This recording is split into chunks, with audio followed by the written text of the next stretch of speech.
Hi, this is Michael Buffer, and welcome to the BoxHard Podcast. Hello, everyone. This is Mikey Garcia. This the monster from the swamps, Regis Rougarou Program.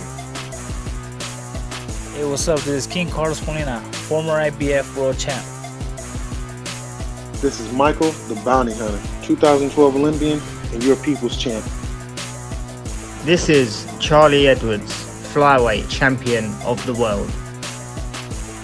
This is Fast Eddie Chambers, and you're listening to the BoxHard Podcast with my main man, Joey Coastman. Hello everybody and welcome to episode 442 of the BoxHard Podcast. I'm your host Joey Coastman. I'm joined as ever by former heavyweight world title challenger, the main man himself, Mr. Fast Eddie Chambers. Eddie, how you doing this week? I'm doing great, my man. How about you? Always good when speaking with you, Eddie. That is the truth. We're going to dive straight into the review part of the show. There is quite a bit to get through, so we're going to start here at the Wayne State Fieldhouse in Detroit, Michigan. This one took place on DAZN. It took place last Thursday, the 28th of March. We saw Vladimir Shishkin move to 16-0, a TKO for him in the 7th round of a scheduled 10 against the ever-so-tough Mike Guy, who gets stopped, I believe, for just the second time in his pro career. He's now 12-8 with a draw. He went in there and obviously lost on points to John Ryder. He is a very, very, very tough guy. He's up there in age. But yeah, man, Shishkin kind of set a bit of a pace that he didn't like. It was a very small ring. And yeah, he didn't really have to work too hard to find him. So yeah, really impressive performance there from Shishkin. That's a little bit of a statement because, like I say, Mike Guy don't really get stopped normally. Also on that card, we saw Shojohon Ergashev move to 24-1. He came back with a bang. He was coming off a loss last time out to Subriel Matias. He got stopped in that fight there, but he came back with a first round knockout against Juan Huertas, who's now 17-5 with a draw. Ergashev looked real good there in the first round, now 24-1. Moving now to Friday. It took place at the Desert Diamond Arena in Glendale, Arizona, USA. It was live on ESPN. I don't know if you saw any of this card, Eddie, at all. If you did, then by all means jump in. I'm going to start with the undercard. We saw Emiliano Vargas move to 9-0, a unanimous decision for him over 6 rounds. I think that is only the second time he's gone the distance in his 9 fights. He was able to beat unanimously, like I say, over 6, Nelson Hampton, who's now 10-9. Also on the card, it was an easy night's work in the end for Richard Torres Jr., a first round knockout against Don Hainsworth, who's now 18-9 with a draw. Yeah, I mean, he went in there and blasted him out. Like I say, he's always exciting. It was another demolition job. Referee ended up waving it off after Don took a good few clean shots. Yeah, people are asking for a step up now for Richard Torres. Also on the card as well, we should mention Raymond Muratalla, now 20-0, a unanimous decision over 10 rounds against Zolasani Ndongani, now 31-5. I did expect Muratalla to stop him because, like I say, Ndongani was coming off a stoppage loss to Arnold Barboza. So he got stopped by him. I expected Muratalla to be a little bit too heavy-handed. I thought he'd probably stop him. But in the end, like I say, unanimous decision over 10 rounds. I actually tweeted on Twitter/X the other day and I said, here's a bunch of, good betting prices for the weekend. And I threw out a few bets and the odds and stuff. And one of the things I did say in that tweet was 11-5 for Muratalla to win on points, which in the end happened. So you could have got just, 5.5 times your stake plus your stake back if you would have backed that there. So yeah, that was really big odds, like I say. And Ndongani is generally quite tough. And that one fight there, I think he's now going to have to go back to being, in my mind, extremely durable, despite that one blip against Arnold Barboza. Yeah, like I say, went the distance with with Devin Haney, and he's the only man to have taken Ernesto Mercado the distance. That's something I completely forgot about, actually. So, yeah, anyway, that is it. So, a good win in the end. Well, a flat performance from Muratalla. I wouldn't really say it was a good win. It was a bit of a disappointing performance. There wasn't too much to get excited about. Like I say, it's probably a little bit of a kind of like a bit of a speed bump, actually, in his climb to sort of the top of the division. But yeah, you know, it's good stuff for Ndongani. I'm sure he's going to get another nice payday fighting a good fighter on the come up. He doesn't offer too much offensively, but you know, like I say, he's a hard man to pin down and get out of there. Right, moving up the card once again, Lindolfo Delgado moved to 20-0, a KO for him in round 7 against Carlos Sanchez, who's now 25-3. Sanchez down in round 5 and 7. Good win for Delgado. Also on the card, Sinisa Estrada, now 26-0, but more importantly, she's now the undisputed minimum weight female world champion. A unanimous decision over 10-2s against Yokasta Valle, now 30-3. Really good fight. Aside from the head clash that opened a cut on Valle, I think it was in the first or second round. But no, it was a good fight. I think the cut definitely bothered Valle, which was a bit of a shame. But yeah, look, you know, it was a good fight. Like I say, good action fight. I felt that Estrada was the more skilled fighter, but Valle, when letting her hands go in combinations, was causing a lot of trouble and definitely swaying the judges. I thought it was a really close fight. I felt it could have gone either way. I saw, you know, social media scores. Some people had it 7-3 for Estrada. Some people had it 6-4 for Valle. And it wasn't too surprising to see Estrada get it. Obviously, on a top-ranked show, it ended up being unanimous. I think 7-3 across the board, if my memory serves me right. But yeah, good win, and you know, good again. Like I alluded to on last week's show, there was a bit of bad blood there between Estrada and, you know, Golden Boy and Yokasta Val, and also a trainer as well had something to do with Sinisa when she was younger. So there was a lot of bad blood. There was a lot of things that could have got in the way of that fight taking place. But thankfully, boxing won, and so did the fans, and we got a good fight. And we got, you know, one true undisputed champion. So she is definitely the main lady there. Estrada, I'm sure she'll be looking to move up. What else did we have? Yeah, the main event. Oscar Valdez now 32-2. A TKO win for him in round 7 against Liam Wilson. Now 13-3. It was for the vacant, I think it was vacant, WBO interim world super featherweight title. Yeah, one of Valdez's best performances in a long time. And, you know, he wasn't bad in his loss to Navarrete. You know, he put up a good fight there, but obviously lost the fight. But he was excellent the other night. You know, his jab was unbelievable. And it's always impressive, I'm sure you'll agree as well, Eddie. You know, it's always impressive to see a much smaller man be better with his jab than the bigger, taller, longer guy. And yeah, his body shots were lethal. His hooks in general were lethal. Liam Wilson took some huge shots throughout the fight, and I give him a lot of credit also, you know. He's got a heck of a chin. He's got a big heart.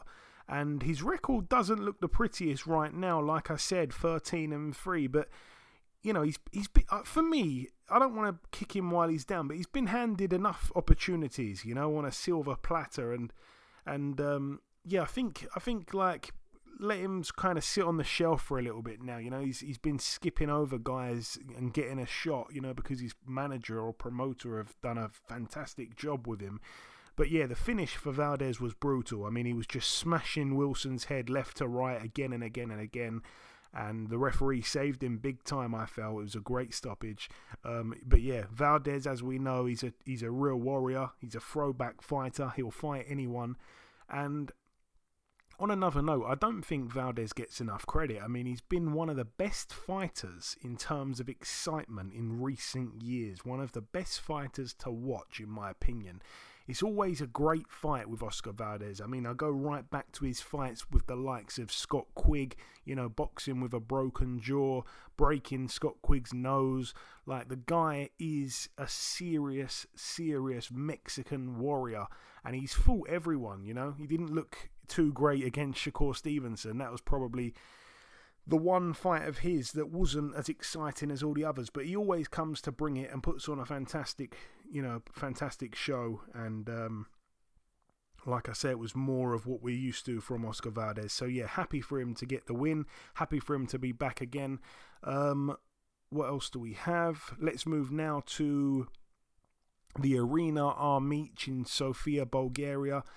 One fight to mention over here. We saw Kubrat Pulev return to action. He's now 31-3, a unanimous decision against Ihor Shevazutsky, who's now 11-2. It went 12 rounds there. Obviously we know Shevazutsky got stopped, I think, in a couple of rounds to Martin Bakole, so I guess that kind of tells you where Kubrat Pulev is at.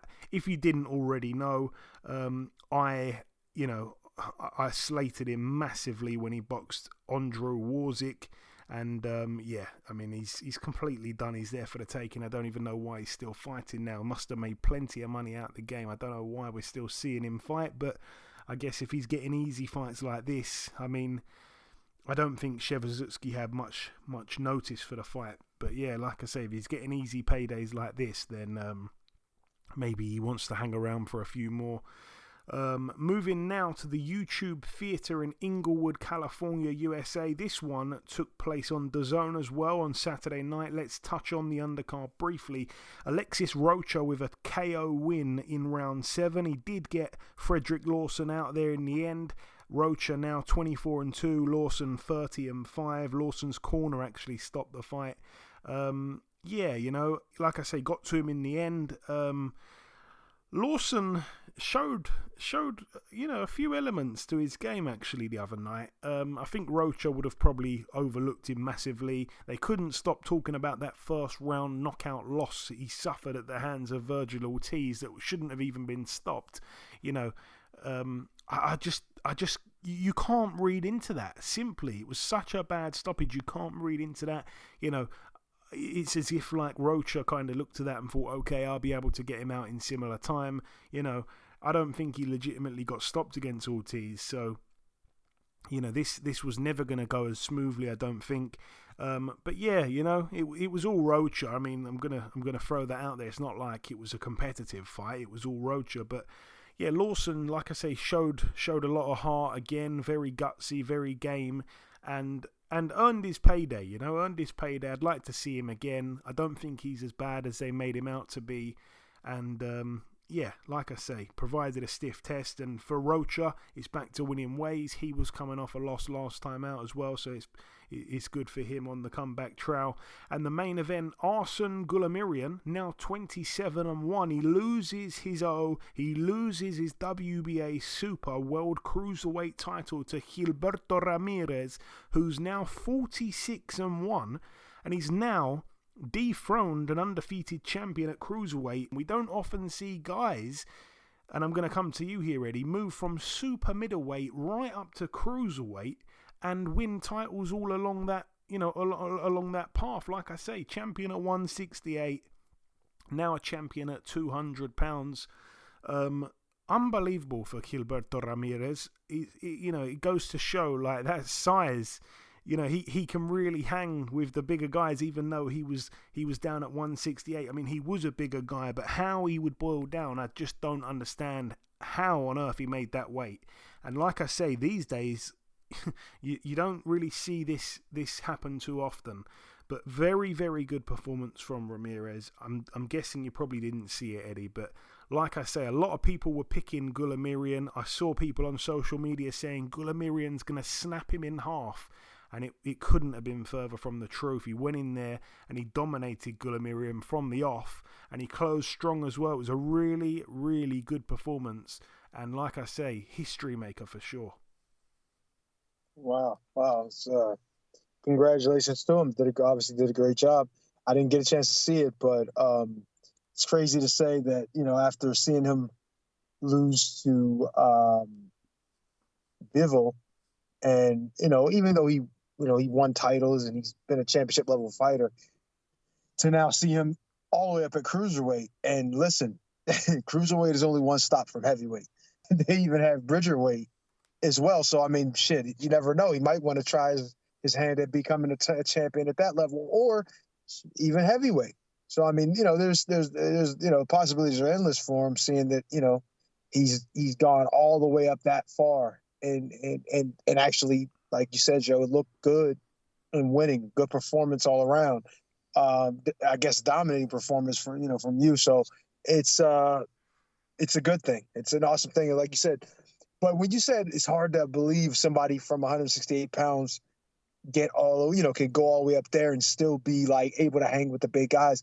You got to understand, a lot of these guys, even at 168, even to 100, down even to 154 pounds, some of these guys literally walk around over 200 or around 200 pounds.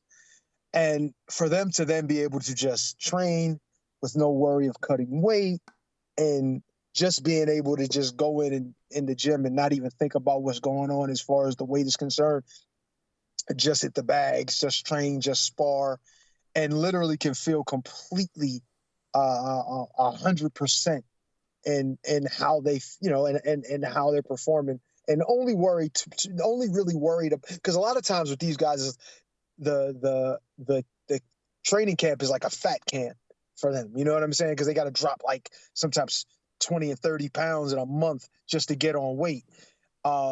Which is one of the things I think happened with Errol Spence when his fight with Terrence Crawford. Not to say that that's an excuse for him losing, but regardless, it's just I think that with him moving up, that just takes a lot of the pressure off of him having to make that weight cut. So to me, I can understand why his performance was so good, and why he was able to compete, and why he's able to compete at the level he's competing at, moving up in weight. Because you look at guys like James Toney, even in the past, who started at 154 pounds and then move all the way up to heavyweight. And to be fair, at heavyweight, he was kind of lazy, but he just had the high skill level and would just literally spar rounds on in. But, anyway, I say all that to say that, I could see him being successful up at these weights because of his pace being faster, and also because now he doesn't have to worry about that crazy weight cut come fight time. So, yeah, congratulations to him. Hopefully he can keep on doing these things, maybe even move up further if he wants. Yeah, I hear what you're saying. I just think, obviously, that jump from light heavyweight to cruiserweight, 25 pounds, is such a big jump. I mean, there would be normally a couple of weight divisions in between that gap. And you touched on the likes of Errol Spence, who I think probably walks around at about 175, something like that, in between fights. He's gone down to welterweight. Obviously, physically couldn't get down to 140, just like Ramirez probably couldn't physically get down to 160. So he settled at 168, and Spence settled at 147. Could Spence become a champion at 154? Who knows? But would he be a champion at his walk-around weight, 175? No chance in my mind at all. Whereas this guy is doing it. So, I don't know. I give him extra credit. Yeah, I agree with that too. Like, obviously, your walk-around weight is, when you're sitting at home eating, you might train 3 or 4 times a week, maybe just to keep the maintenance on. Obviously, that's not ideal to fight at that weight, your walk-around weight, but what it does is it frees you up to do some things that maybe you couldn't do before. Eat in certain ways. As far as even when you start to cut your diet down and you start focusing on certain aspects of your diet, you could think about bulking more, feeling a little stronger. You know what I mean? And a little more emphasis on weightlifting and just in general, putting more armor on your body. And what happens is, like I said, when you move up in weight, your pace is so much faster, because of what you've done. Like, for example, Errol Spence's pace at 147 pounds is going to be much different than if he was at 160.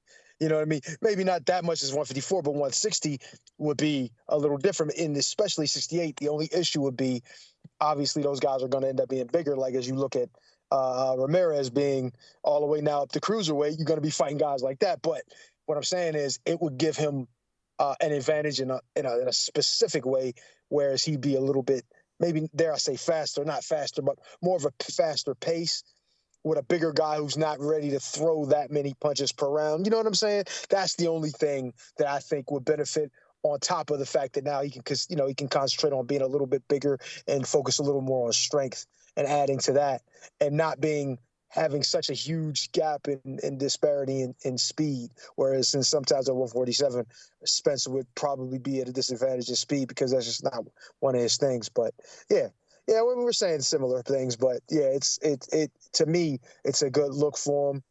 And obviously for Ramirez, because he's been doing pretty damn good moving up in weight like he has. Moving on, let's move now to the T-Mobile Arena in Las Vegas, Nevada, USA. Going to touch on the undercard.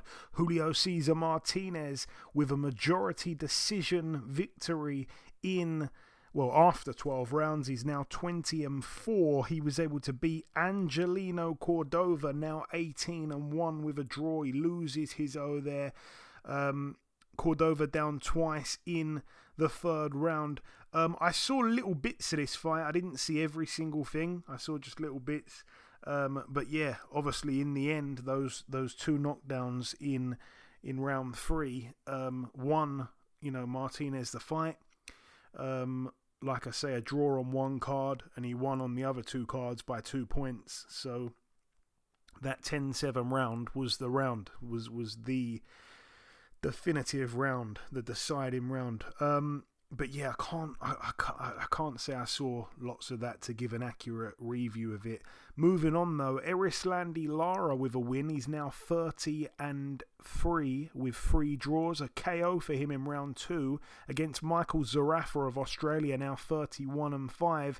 It was a defense of Lara's WBA middleweight world title. He's 40 years of age. I think he's going to be 41 in a few days' time. What a fantastic way to celebrate your birthday week.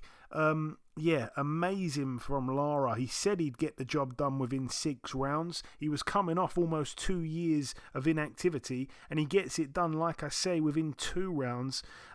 He seems to be weirdly getting better with age, and these knockouts are starting to rack up now. I think he's knocked out 3 of his last 4. He was never known as a knockout puncher, and to think he's one of, if not certainly on the top of my head, he's the oldest world champion in boxing, but I don't know if there's an older one off the top of my head.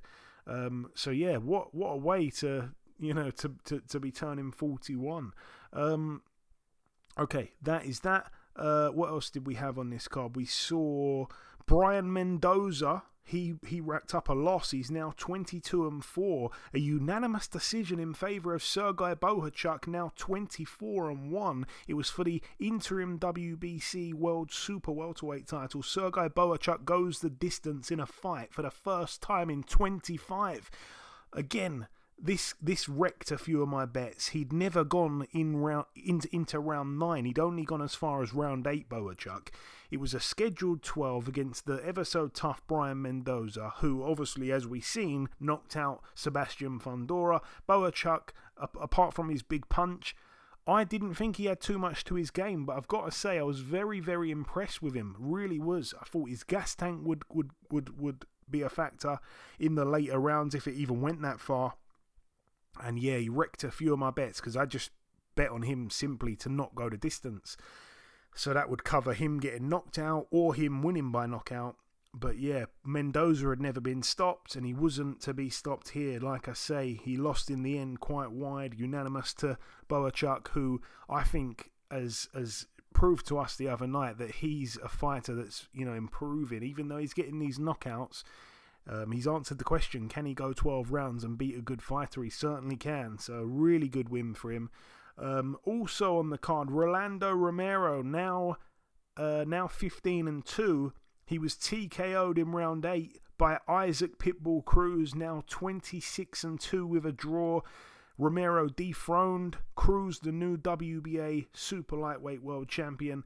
I'm going to run through it just briefly. Rolando Romero obviously hurt quite bad in the very first round.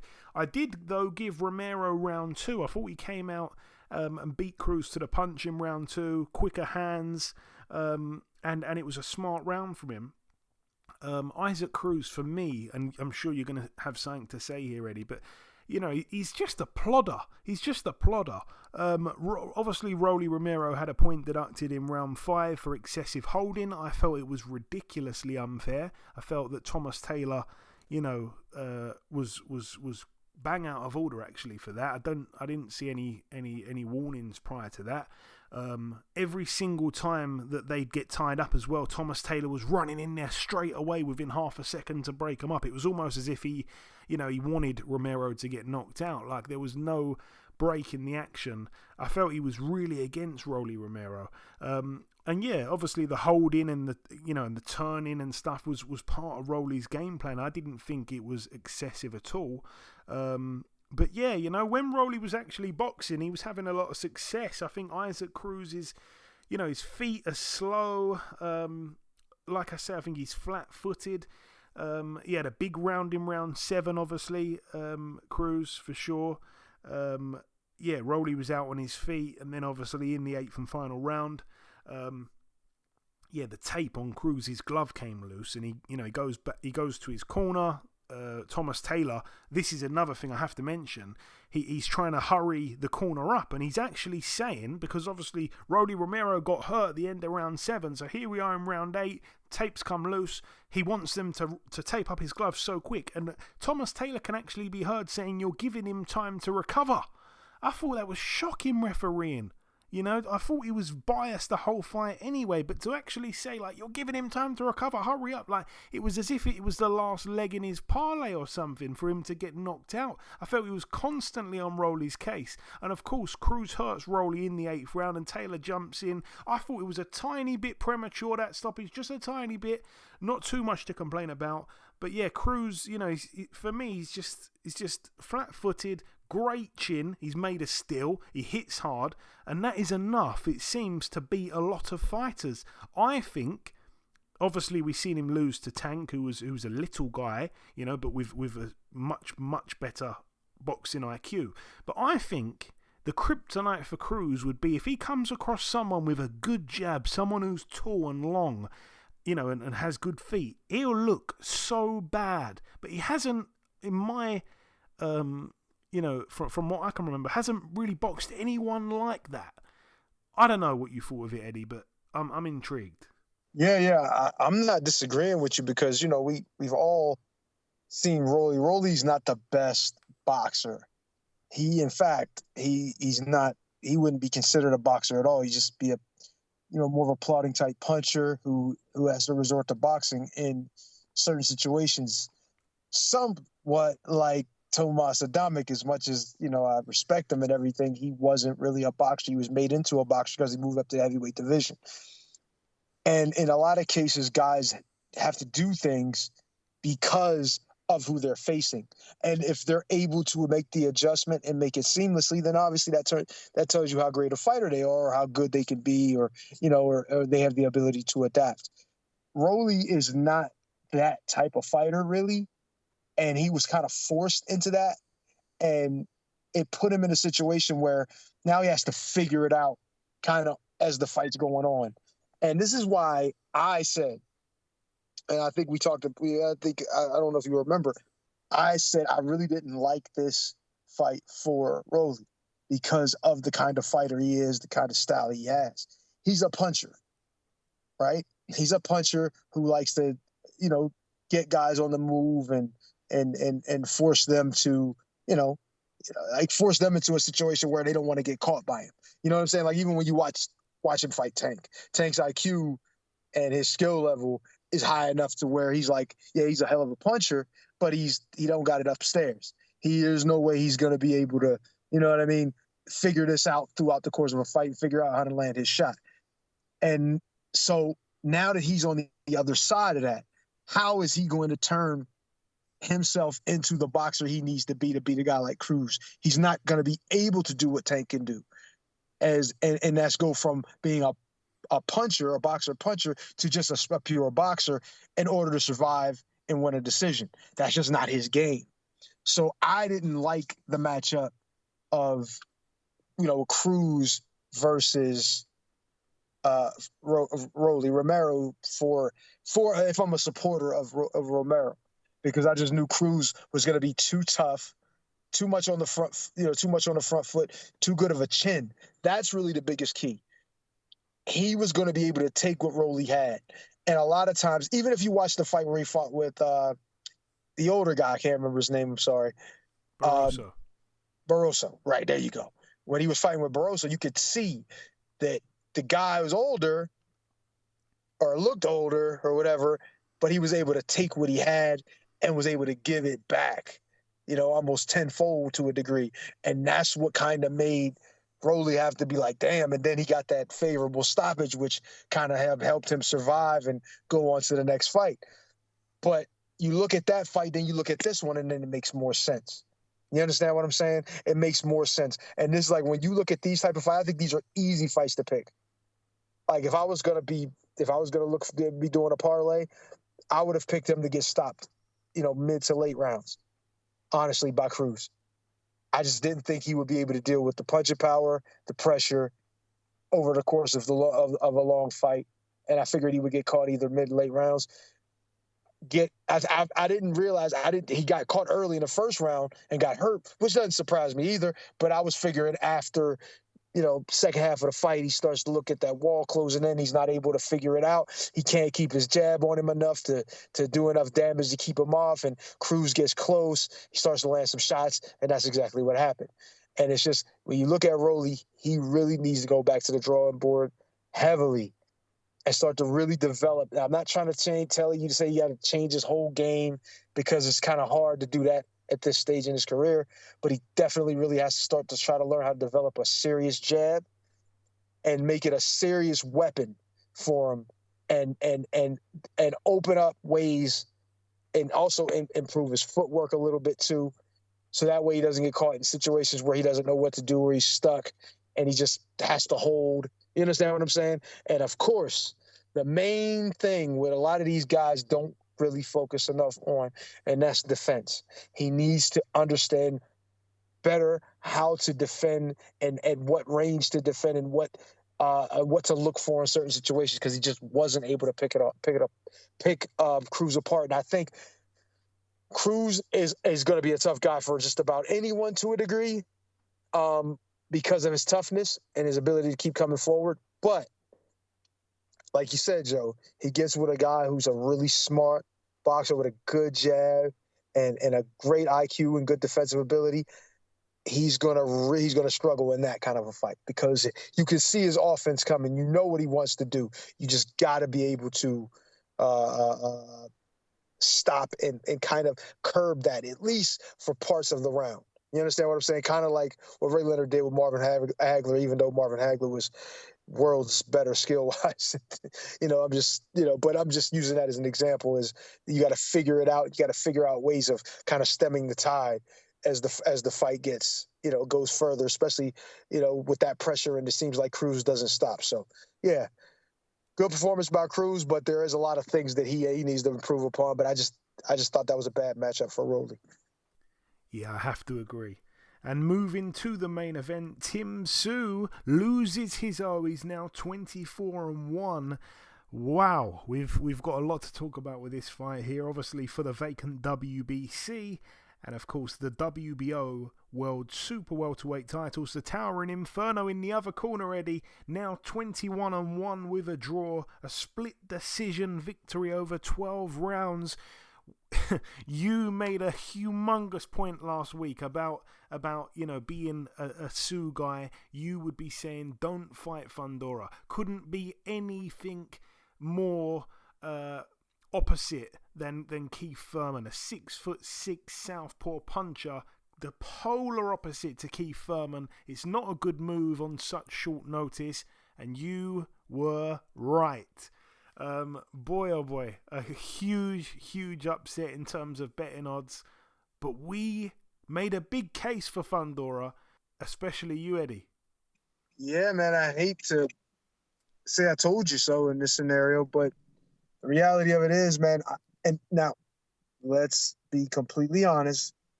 Do I think Tim Tszyu would have lost the fight before the cut? No. I think Tim Tszyu would have probably won maybe even going away. You know what I mean?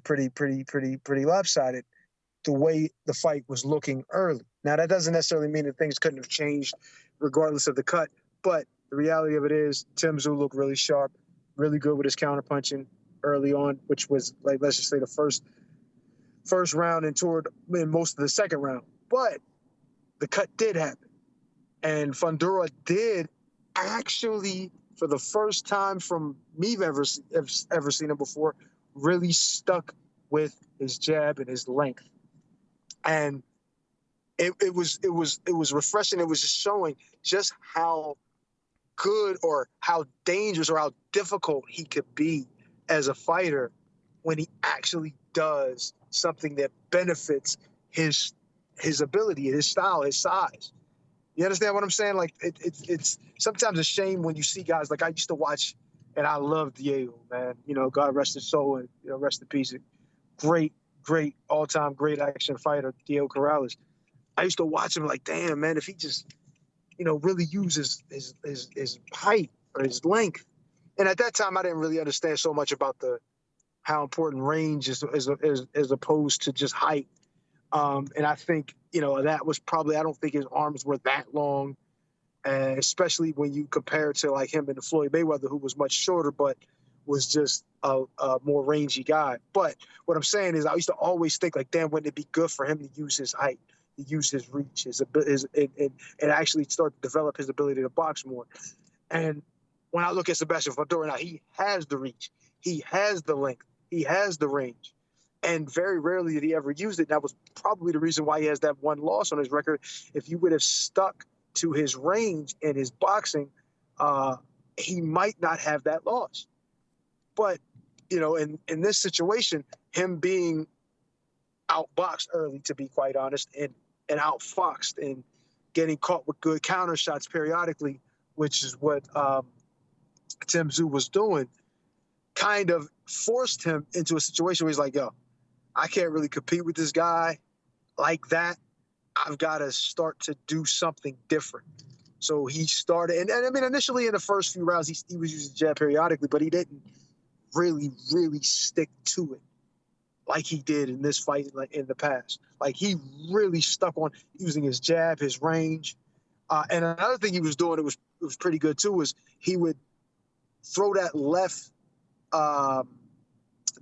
hand out somewhat like in a jabbing kind of way too, like not necessarily for power, but to like land on him, just to put his hand on him and maybe even hit him in the head, push his head, so to speak, at times, and then even sometimes fire off it, which was really smart and really also elevated some of the things that were going on now. Like I said, Tim Tszyu had some difficulty seeing, and all that blood loss. I mean, but don't take anything away from Fundora, because he was bleeding as well, from the nose and mouth. So it was a crazy bloody fight.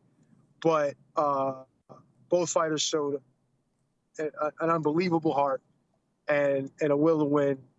And the fact that Tim Tszyu, was still competing with that gash in his head like that just shows what kind of fighter he is, and the fact that he's just willing to do things that some other guys aren't willing to do, which is a great thing. And same thing for Sebastian Fundora, and congratulations to him for winning a fight that I'm pretty sure most people didn't think he was going to win. And like I said, and the way he did it, and how he stuck behind his jab and his boxing, and made some adjustments. It was just a good thing to see a young fighter do that has that ability, that has those options to actually use them for the benefit. And he did it on the best situation, on the best stage that he possibly could have, winning 2 titles in the process. So congratulations to all involved. I think it was an excellent fight, from skill wise to the blood and guts. It was just an all around good night, for boxing fans in the main event. So yeah, good situation. And I wish them both the best in the future. Yeah, good breakdown, Eddie. Yeah, I agree. Tim Tszyu started nice and sharp, picked up the first 2 rounds on my card. Obviously, towards the end of that second round, though, that is where he kind of ducked into Fundora's elbow. It was just a freak, accident. And yeah, that cut, it looked like a bullet hole, on the top of his head. The blood was pouring. They were. I mean, I don't know if it was just bad cut work in the corner or just the cut was too severe or whatever, but there's been a lot said about the fact that if they couldn't get it under control, then they should have just said we can't see, and it would have gone down as a no contest. In hindsight, definitely would have been the right thing to do. I know you're going to have something to say about that, Eddie. I'll come to you in a sec. 100% they should have done that now, looking back, obviously. And at the time, it went through my mind, like it being so early on in the fight. I just thought to myself, you can't carry on with a cut like that and it to just go away. That's what I thought, and I end up being right. I gave Fundora rounds 3 and 4. He literally started to take over from that cut. In round 5, Tim Tszyu was boxing well again. I think he'd settled down a bit after, a couple of bad rounds and dealing with the cut. He was countering with the left hand. I gave him that 5th round. And yeah, I just think so much credit needs to be given to Fundora, like you said, Eddie, for boxing really smart, keeping it long, is something we don't really see, even though he should bring that into his game more often than just the other night. It goes to show how effective he can be boxing like that. I thought he was really, really smart. Everything was behind the jab, and Tszyu was really struggling to get in range, which is mad because again, Fundora usually just likes to have a fight in a phone booth. Yeah, massive credit to Fundora. He boxed really, really smart. I was really impressed. Credit to Tim, obviously, for continuing with such a bad cut and still throwing with bad intentions for the entirety of the fight. I am sure that, again, like you, it would have been a completely different fight had the cut not happened. But one thing I will say, and you can come in and hear it in a sec, Eddie, from what I've heard, there was no rematch clause, but they kind of verbally agreed that they would have a rematch if Fundora were to win. And from what I'm hearing, according to his promoter, Sebastian Fundora's promoter, Samson Lukowicz, they're pretty much saying we're going to honour that gentleman's agreement and do a rematch. Now, a lot of people are saying Tim Tszyu is going to be so much better in the rematch, blah, blah, blah. But I want to say, I think Sebastian Fundora is going to be a bit better in the rematch as well. Actually, a lot better in the rematch, because from my opinion, he went into that fight knowing that he was up against it. He was coming off... I don't know if he'd had a fight in between that stoppage loss or not. I'm not too sure, to Brian Mendoza. But I feel like he went into that fight, knowing he's up against it. And I think he proved something to himself the other night. I felt like he grew in confidence as the fight progressed. And he'll know that the cut definitely played a part in him, winning as I guess, comfortably as he did in the end. But I think that he'll go into that second fight with a lot of confidence. And I think he'll be better for it as well. So I don't really like the idea that everyone's just saying, oh, Tim Tszyu, he's going to, come back and win that rematch 100%. I would not be so sure. And I wouldn't bet against Fundora doing the same thing next time. That's my opinion. Again, I don't know if you want to disagree with that, Eddie. I just felt he grew in confidence, and I'm sure you want to say a thing or two about that potential opportunity for a no contest. I agree 1,000,000% with what you just said. I think that we used to have this saying, and it's not to say that Fundora is one of these kind of guys, but when they say you let a duck hang around, which would be, a guy who's not very good, but been boxing all his life and still has some ability. You let a duck hang around, they grow in confidence, and then they become a difficult person to get out of there.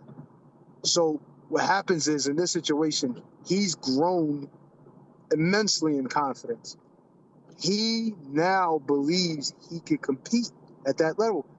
And why would he be been proven wrong. He's absolutely right. He's a big southpaw, big tall southpaw with power, and now the ability to use the size. He absolutely is going to come into this fight believing he can win. And 1,000,000%. And he legitimately hurt Sue a few times as well.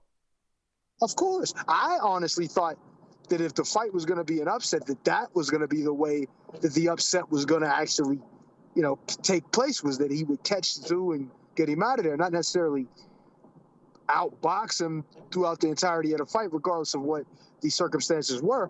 I thought that he was going to catch him and stop him. That would be his chance. Turns out that even in my estimation of being kind of somewhat right, I was still wrong, because I didn't think that he would actually stick to what he stuck, to his plan and the things that he did, and how he systematically, not to say took apart, but he seized control of the fight by utilizing his boxing ability and range.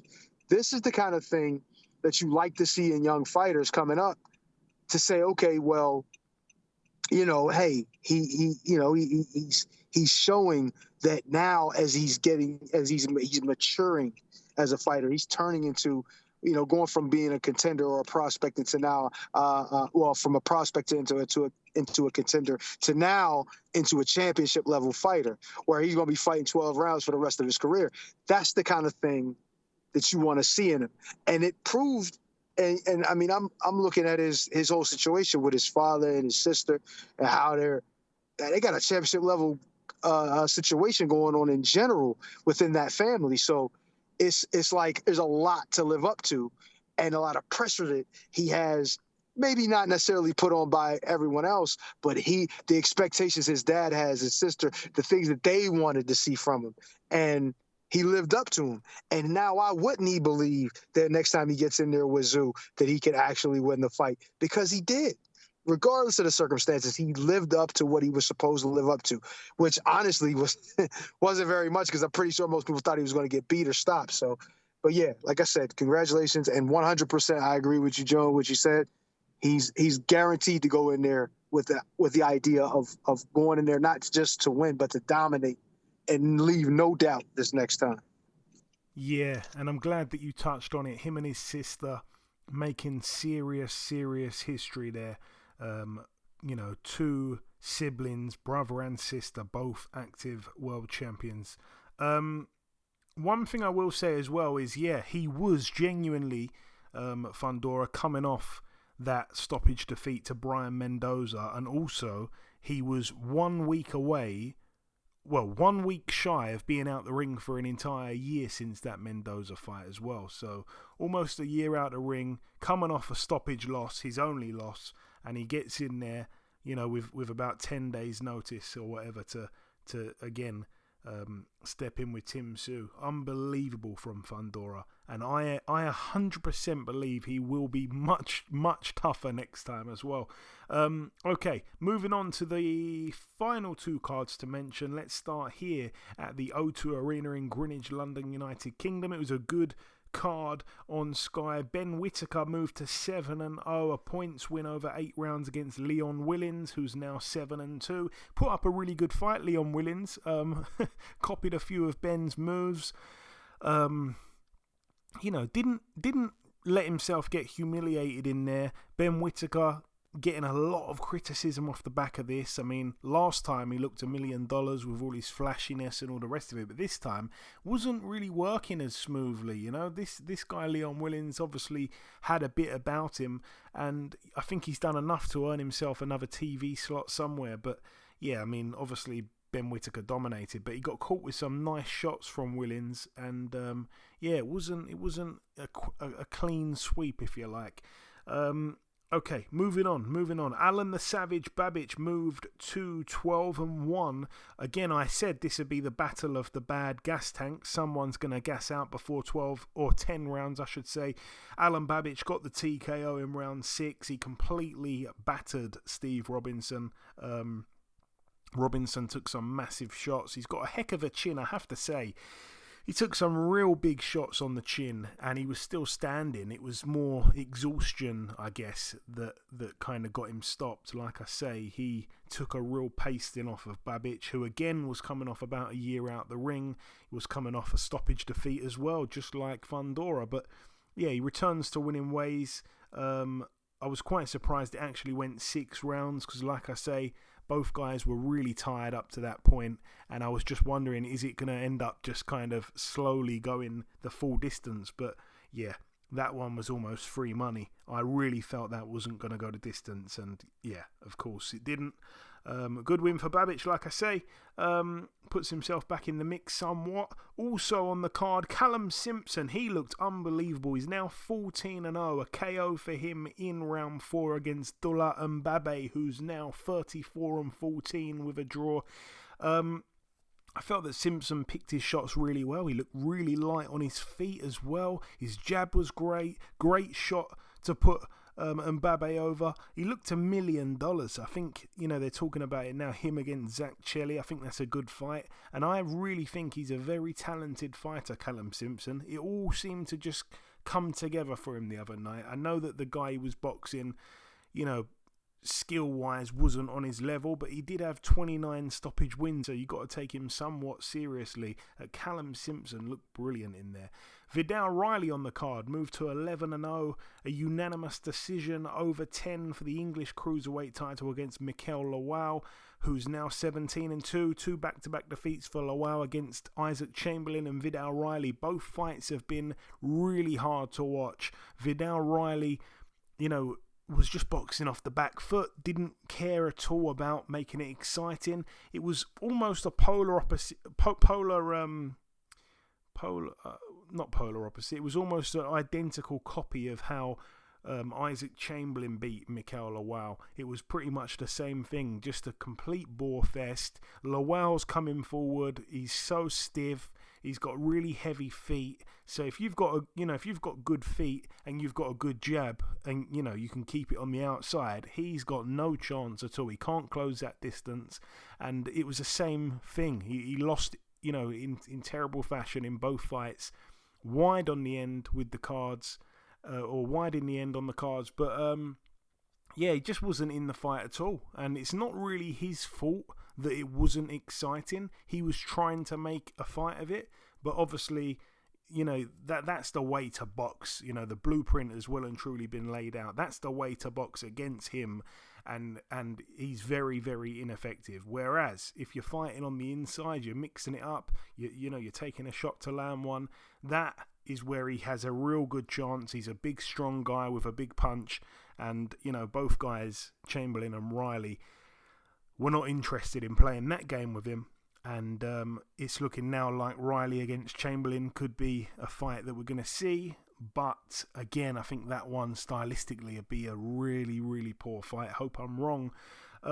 What else did we have? We had Florian Marku losing Hizo. He's now 13-1 with a draw. I was really, really happy about this because Chris Congo, friend of the show, 15-2 now.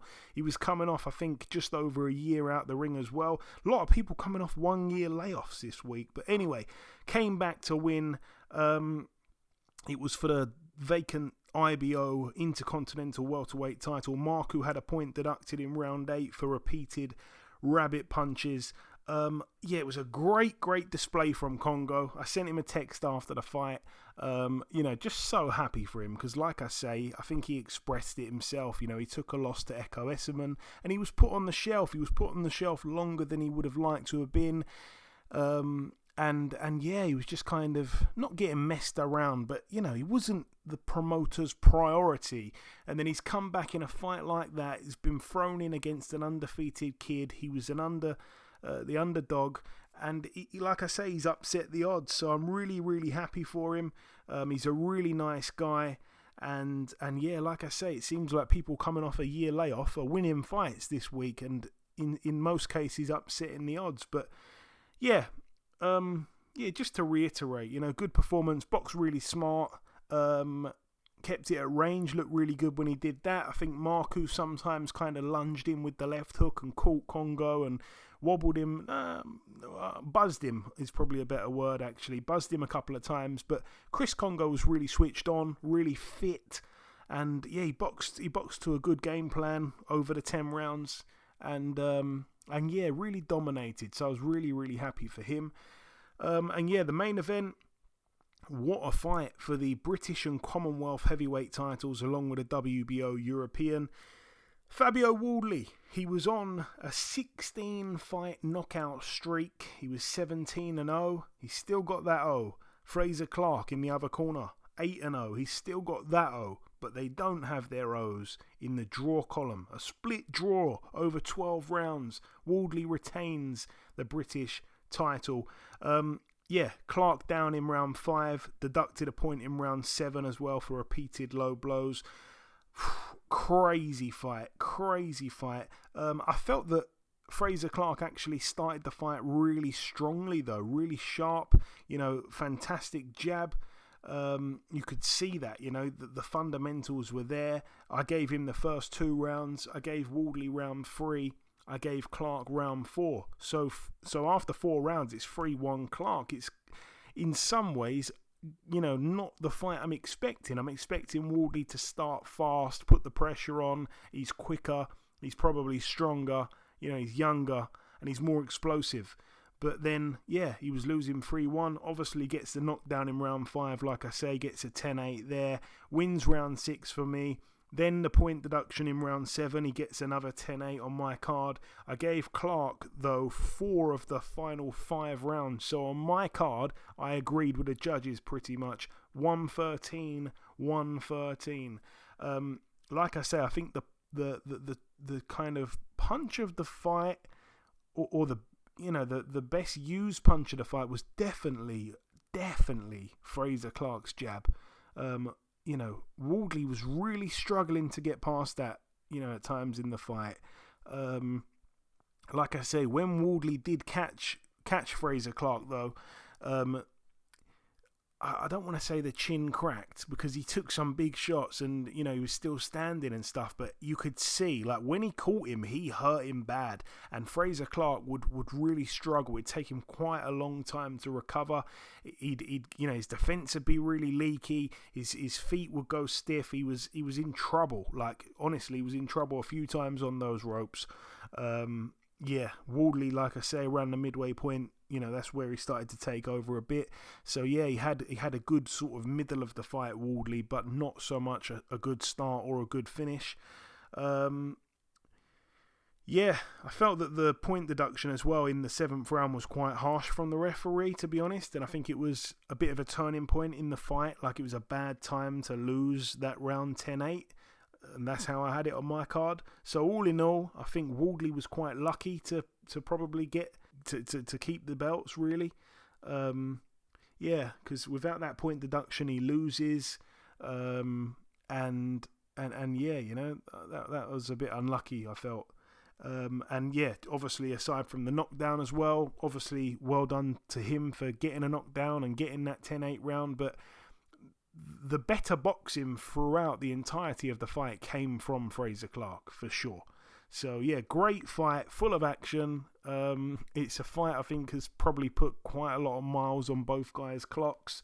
I'm guessing we're going to probably see it again. I don't think anyone would be opposed to that happening again. Great fight for the British title. Eddie, you saw a couple of highlights. If you want to say something before we move on. Yeah. It damn sure looked to be an extremely exciting fight. I mean, from what I've seen, like I said, it was only the highlights, but I imagine the whole fight was a damn highlight the way it looked. But yeah, it was really, really interesting. The 2 heavyweights, actually pretty high skill fight for heavyweights, and they didn't look slow or overly plodding, even though they were big guys. It looked pretty good, to be quite honest. I'm gonna probably go back and actually watch the entire fight. I wanted to kind of see different things and how it played out. When you're watching the highlights, you don't really get, especially when it's a quick, because it was like about a 5-minute long video. you didn't really get the entire, gist of what really went down and how, and just, how good one of, the boxing was and stuff like that. You can see it in the spots, but not entirely, and it would have been, and I would much rather have seen the entire thing. So yeah, definitely going to watch it later on. But yeah, it looked to be a really good fight. A lot. Frazier Clark getting dropped, and then coming back, I guess, throughout the fight, and still having enough in the tank to try to get back into it or seize control and, not get stopped in general. You know what I mean? After getting dropped, it's not easy to get back into a fight. So yeah, it was a lot of good things going on in that fight, and definitely want to go back and take a look at it. Yeah, for sure. And just finally, the final card to mention of the review part, it went down just yesterday at the 36ers Arena in Adelaide, South Australia. Over here, friend of the show, former WBO Super Featherweight World Champion Jamel Herring, 24-5 now. He lost a split decision over 10 rounds for the vacant WBO Global Super Featherweight title to Jackson John England, who's now 16-3. Didn't see the fight, but from what I've heard, it was a very low output fight. Could have gone either way. It was quite a boring fight to watch. And like I say, it was a close fight. I'm not too surprised that the Australian got the nod, obviously, being in Australia. Long way from home for Jamel. And yeah, I don't think Jackson John England had ever been stopped, so they expected, the fight to go the distance. And I hate to say it, because obviously you know how much I think highly of Jamel. He's been on the show, I think, more than any other boxer, of all the boxers we've ever interviewed. But I did, put in the betting group that I've got, we should back Jackson John England on points, and that was 13-2. So people made 6.5 times their stake plus their stake returned, because I just thought it was a really good price. And the price didn't last long. It ended up going down, and I think it went down to 9-2, but we got it at 13-2 if you're in there. And it was a big upset. So yeah, commiserations for Jamel. I don't know what he's going to do next. Obviously, it was a second fight on his kind of comeback, his comeback career. And yeah, he loses there to a guy who, really and truly shouldn't be able to beat him at all, even in Australia. But anyway, that brings the review part to a close. It's now time to welcome this week's special guest. Ladies and gentlemen, please welcome the world-ranked American heavyweight contender. It is, of course, Mr. Michael Hunter. Mike, welcome back on the show. That's right. Thank you. I appreciate it. So, Mike, the last time we had you on was in June of 2022. It's been a long, long time. At that time, you were getting ready to fight Hughie Fury, the fight that ended up not happening no matter how many times it got rescheduled. Let's pick it up, though, from where we left off. You didn't fight at all in 2022 in the end. You become grossly inactive to the point where you lost your #1 world ranking with the WBA. Talk me through what happened for those that don't know. Well, yeah, I mean, just like what you just said, I fought Hughie Fury. I was supposed to fight Hughie Fury with Ben Shalom with Boxer, and he just got sick a few times, and I understand why he would, and now he's back, and we could run it if he wants to, but I'm pretty sure he'll probably get sick again. So, I mean, they took me off the ranking from the WBA just because of inactivity. But really, I feel like they should have put me back on there. And I've had this argument with them for quite some time now. But they shouldn't have took me off. They should have ordered another fight for me to have. In the next person. If he didn't want to fight, then they could have had somebody else, but they didn't do that, and I was removed, and I was, and at that time, I got moved off of the rankings just for being inactive because they couldn't get me a fight as well with Boxer. That was supposed to be a multi-fight deal, but because the fight never happened, there was no contract pretty much. Yeah, it's a shame. I'm glad that you've explained that because, like I say, a lot of people don't understand. They think, what's going on with Michael? Like, they don't understand that you had this fight lined up with Hughie Fury. He pulls out the fight. You lose a few months there. The next thing you know, it's rescheduled, and then he pulls out again. You lose even more months, and then with that comes the ranking. With that comes no money coming in from boxing for like a year, and all of a sudden you're in a bit of a desperate situation. You know, it's crazy how things can change, you know, in such a short space of time. Aside from boxing, Mike, what else has kind of been keeping you busy? You know, I've just been training. I have been working on getting a fight. But I just, you know, I did actually fight a couple of times, but, you know, I was trying all different, you know, I talked to Marv Nation. I was talking to I was supposed to fight at the Saudi Arabia. You know, I was supposed to fight in a couple other fights, but the main thing is these guys do not want to get in the ring with me. And we'll see, you know, now that I've been put, you know, they didn't really honor the whole thing and put me back in the number 1 spot, but they did put me back in the top 10. And, you know, so, you know, I'll be climbing up the ranks here soon. And you did end up returning to the ring, obviously, you mentioned it, in September of 2023, ending a 21-month layoff. You boxed in Mexico, you stopped Miguel Cubos in 2 rounds, then again you were back in action 2 weeks ago, again back in Mexico, back in Jalisco, and this time you stopped Ignacio Esparza. Talk me through that fight there. I think, am I right in saying that you gave away 100 pounds in weight? Oh, yeah, absolutely. Yeah, the guy was big, but you know, he was experienced. I wasn't able to actually hit him with any real clean shots. I have to tip my hat to him. I think I was a little anxious on trying to get him out of there, and he knew that. And he was a vet in itself, so he didn't really let me hit him with those knockout shots. I did hurt him a few times, but you know, a lot of it was to the body.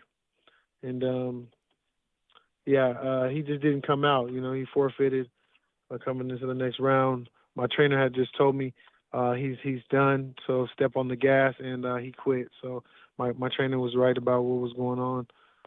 And, that was it from there.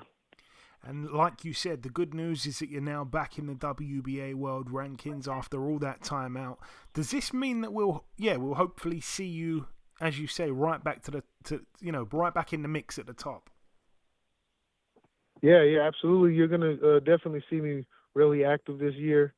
You know, this is the year of the dragon. That's the year I was born. I'm a dragon, so it's the year of the bounty and it's hunting season. So look out for me in May, and that's it.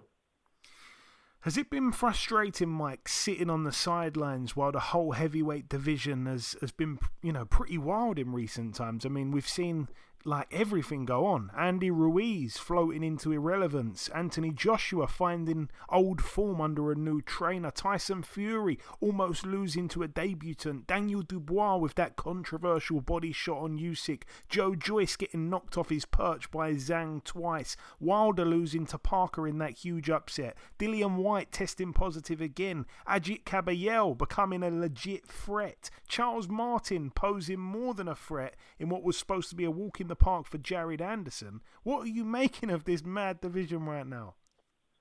Man, I like it because it's a lot of moving parts, and a lot of some of the filth has, you know, some of the crappier boxers have been exposed for what they are, and some of the guys like Anthony Joshua have risen. You know, he's gotten better over the last, you know, years. But I think it's always just been about his mentality. But, you know, from having that, you know, harsh knockout of Andy Ruiz, I think that just kind of gave him a little gun shy, but he's been working back at it, and that's what champions do. So, like you said, there's a lot of stuff going on, and I'm gonna be in the mix, put my stamp on it here real soon. So, like I said, look out for me in May, and I'm trying to look to stay busy for a couple more fights this year. And you said there, you spoke about Joshua. He seems like he's got his old form back. I know that you did a bit of sparring with him as well, so that's interesting. You also said that there's a few people that's been exposed. Who were you talking about? Well, Deontay Wilder was exposed. I think Jared Anderson got exposed. Tyson Fury got exposed. There was a lot of exposure there. Arslanbek Makhmudov, the big Russian as well, exposed by Cabello. Yeah, Aslam. Yeah. Joe Joyce. He got exposed. That was a good one. Oh, Joe Joyce. Oh man, that was another one. That was a bad one. That was really bad. But they have they're in the business, and they're having other opportunities to stay afloat and all that. That's good. But eventually they're all gonna have to deal with me at some point, and that's how I see it. And you've referred a couple of times to the month of May, Mike. We'll get to that, but obviously you do have a fight scheduled for just 10 days' time in Uzbekistan. You'll be boxing Artem Suslenkov, a guy who's 10-0, 7 of them inside the distance. What do we know about this guy, Mike? We don't know much. We just know that I looked at him. He holds his hands up high. He's 10-0. I think he had he's fought amateur as a Russian. He's not really any international fights. And I guess I did my homework. Said I didn't know much, but I see that he's a little stiff. He doesn't really break at the waist. And we're looking to expose all of that. So. Definitely it's going to be a nice little beautiful show, and I'm looking forward to it. And then I will be hopefully I could continue with that, and I'm going to probably compete with the guy who's the co-main event named Javelov. I forgot. I don't know his whole name. Javelov. Yeah. So hopefully I'll fight. Yeah. Oh, okay. But like I said, I have a lot of stuff going on, so I'm not sure if that is going to happen. But yes, I'm supposed to fight Javelov. I was supposed to fight him actually here in this on this show, but there again, nobody wants to get exposed. So so now they found me another opponent or whatnot, and hopefully. They said that we were going to fight sometime later on this year, if it all works out. Right. Okay. So you've mentioned May. What can you tell us about May? Well, I can tell you that you guys are going to be in for a good surprise. I can tell you I'm going to be fighting in May for sure, and it's going to be in Florida. That's another reason why I'm excited. It's in the States. I haven't fought here in the States in a while. I've been fighting in Mexico and, overseas. All these little fights are going to be overseas. So I'm really excited. I have some family in Florida. So, it'll be in Florida. And Mike, obviously, you've got this fight in 10 days' time against an undefeated fighter. That's, mid-April. You're talking about a fight in May. Even if it was at the end of May, that would be just 6 weeks between the two fights. Obviously, you've got an undefeated fighter to take care of all the way in Uzbekistan before this fight, a maximum 6 weeks later, which you say is a big fight. Is that not a bit risky business close together like that with all the traveling? Not when you're a professional. 6 weeks is plenty enough time. I'm in top shape right now, so as long as you got to know how to travel and know what to do and stuff like that. I've had a lot of experience traveling all over the world, all over the planet. So, if you don't know what you're doing, for sure, it could be risky. But 6 weeks is plenty enough time for adjustments and all that. Okay, and I want to get your prediction for the big fight, the big undisputed fight going down next month. Fury Usyk. Obviously, you've been in the ring with both men. It's a fight that a lot of people have mixed opinions on. Obviously, I value your opinion massively. Some people are changing their opinion week by week, but how do you see it at this point?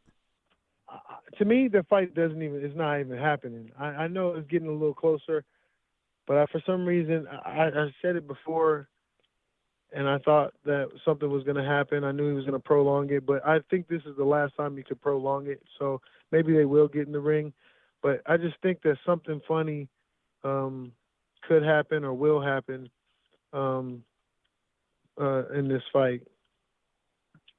But I know that they're both training very hard. So who do you think will win? I think if it comes down to it, I think Usyk's going to get the edge. I said that before because Tyson Fury has had problems with smaller guys who, just smaller guys, period. Not even to use your feet, because he had a problem with Otto Wallin, and he doesn't have the best feet, but he's decent, he's basic, and he had a problem with Steve Cunningham. He's had a problem with so I think he's going to have a problem with Tyson. I think he's going to have a problem with Usyk for sure. All right, Mike. Well, there we go. That was pretty much my last real question. Just before we wrap things up, if you want to send a little message to the listeners, you want to close out with a little message, like I say, it's always great to have you on. It's been too long. It was back in 2022 the last time you were on, but you are part of the intro. Every week we hear you on the intro, which is great. Oh, okay. No, that's beautiful. Well, thanks. Next time hopefully I'll get an interview a little faster, but no. Like I said, I'm looking to stay active. Hopefully all my fans, I want you guys to tune in. It's hunting season and the year of the bounty hunter. So look out for me. There we go. Listen, Mike, as always, the pleasure's mine. Thanks for your time, and we'll speak again real soon. Likewise. Love. Okay, now it's time for part 2 on this week's show. This part, of course, the news part. We're going to start here. Well, we're going to start and end here because it is the only piece of news that we have. But finally, the full undercard has been announced for Fury Usyk. Again, that one to go down in Saudi Arabia. The date is May the 18th, a Saturday.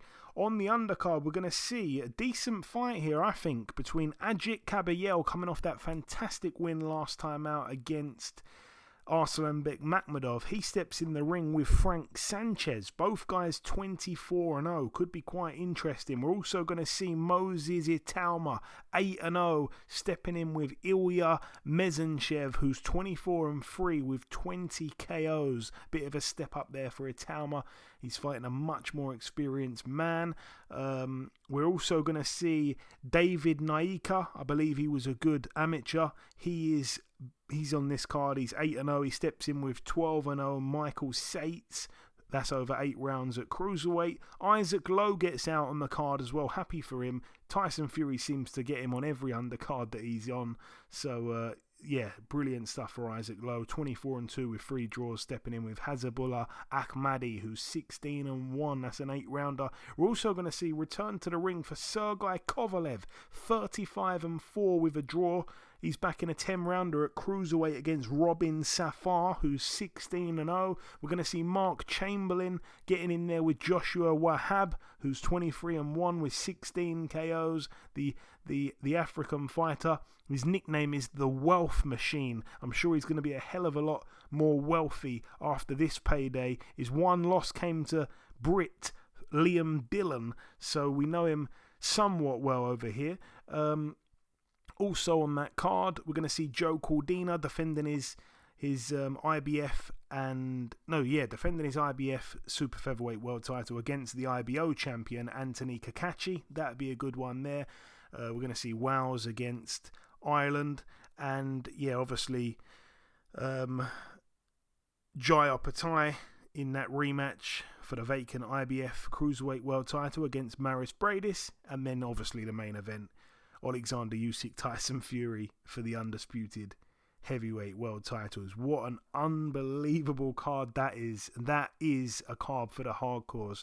But anyway, that brings the news part to a close. It's now time for the preview part. Let's start here with this one. It goes down tomorrow at the Red Owl Boxing Arena in Houston, Texas, USA. It's going to be live on DAZN. We're going to see friend of the show Ernesto Mercado, 14-0 with 13 KOs. He got a mention, the 22-year-old, in part 1 because I said Zolisani and Dongan, he's the only guy to have took him the distance. Well, this time he gets in with Dina Berrio, who's 22-4 with 1 draw, never been stopped. Can Mercado become the first man to stop him? The only bad thing is, though, he's lost 4 of his last 6 fights, but they've all been in good company to undefeated fighters. He's been a pro since 2010, so much more experienced as a pro. The Colombian could be interesting. All the best to Ernesto. Moving now to Germany at the Frankenstolz Arena. This one is a fight I'm just going to give a small mention to. It's for the WBC International Super Middleweight title. I want to wish all the very best to our man Jack Cullen. Little Levers Meat Cleaver, 22-5 with a draw. He steps in with the undefeated Luka Plantic, who's 7-0. It's over 10 rounds there at super middleweight. All the best to Jack Cullen. Not a friend of the show, never been on, but happy for him. Like I say, he's always slung in these fights in the away corner, and I tell you what, he's a good fighter. He's a very good fighter. And he's had a hard career, and I'd love to see him upset the odds once again here. What else do we have? We're going to move now to another part of Germany at the Stadthalle in Falkensee, Brandenburg. Probably saying all of that wrong, but this one has to get a mention. It's for the vacant IBF World Super Welterweight title, over 12 rounds, of course. Bakram Murtazaliev, 21-0, steps in with former world champion Jack Kulkai, 33-4. Moving now to the Fontainebleau in Las Vegas, Nevada, USA. This one's going to be live on DAZN Saturday night. We're going to see friend of the show Sky Nicholson, 9-0, stepping in with Sarah Mahfood, who's 14-1. It's for the vacant WBC featherweight world title, over 10-2s. Of course, I want to wish all the very best to Sky Nicholson. Be fantastic for her to win this fight. It's obviously the biggest fight of her career on paper and in reality. Sarah Mahfood only has 1 loss. It was on points to Amanda Serrano. You would expect Sky Nicholson to probably win the fight on points, but Sarah Mahfood says Sky Nicholson has done a lot of talking.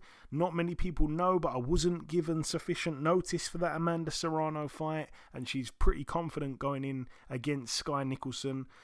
So like I say, I hope Sky wins, and it will be another world champion that we've had on this show to that ever-growing list. Also on the card for the vacant WBC Continental America's Super Featherweight title, Mark Castro, 11-0, back in a 10-rounder against Abraham Montoya, 22-5 with a draw. Galao Yafai as well, the Olympic champion, 6-0, stepping in with Augustin Gauto, who is 21-1. That one's over 10 for the WBC International Flyweight title. Also, a battle of the undefeated prospects, Diego Pacheco, 20-0. Great to see him back in the ring. He steps in with Sean McCalman, who's 15-0. That one's over 12 for the WBO International and WBC USA Super Middleweight titles. And then the main event, I'm really looking forward to this. We had him on the show a couple weeks back, Richardson Hitchens, 17-0, widely regarded as one of the best fighters in the world that doesn't have a title. That's a big call there. I don't really want to call him a prospect because I think he's very much a contender. So let me just maybe rephrase and say one of the best contenders in the world with no belt. I don't know if that is actually saying anything different. But anyway, the point being, very good fighter, doesn't yet have a belt. He's so highly rated. You know, he's nailed on to be a future world champion, and it's just going to be great to see him back in action. He did say to me a couple of weeks ago when we had him on, he wants to go for the knockout here. That'd be a big statement against Gustavo Lemos in the other corner, the Argentinian fighter, 29-0. We've seen him stop Lee Selby. You know, he hasn't really built off of that. I think he's only had 1 or 2 fights since beating Lee Selby. But he's looking to move to 30-0 if he can get past Richardson Hitchens. Great stylistic matchup. Obviously, I'm riding with Hitchens. Hopefully, he wins. And yeah, I think it's some kind of eliminator, if I'm not mistaken. So it'd be great to see Richardson Hitchens make a statement here and move on. And I mean, I'm really interested actually to see those odds for the knockout if they're actually up. I do want to just have a little look. They should be up by now. Yeah, KO's only 2-1 for Hitchens. That's interesting. And Gustavo Lemos, there's some serious value in him. 9-1 for the KO, 14-1 for the points win. That is some serious value, but I'm not saying it's going to happen. Moving. No, that is it. I was almost going to move to something that wasn't even there. I've flown through part 2 on my own without even coming to you, Eddie. But yeah, in part 1, we did the review part. Then we welcomed our special guest. In part 2, we did the news, which just pretty much was explaining the undercard for that mammoth fight card that's going down in Saudi next month. Boy, oh boy, you don't want to miss that one. And then we just wrapped up the preview part. The final thing for me to do is to come in with the outro, which I'll do in just a few seconds. Okay, and this wraps up episode 442 of the BoxHard Podcast. I've been your host, Joey Coastman. Eddie Chambers has been with me for the duration of the show. A massive shout out to heavyweight contender Michael Hunter for being this week's special guest. The biggest thanks of all, though, goes out to you, the listeners. Thanks once again for tuning in. That is about everything, though, from myself. Enjoy your weekends, people. Stay safe, and we'll see you all again same time next week.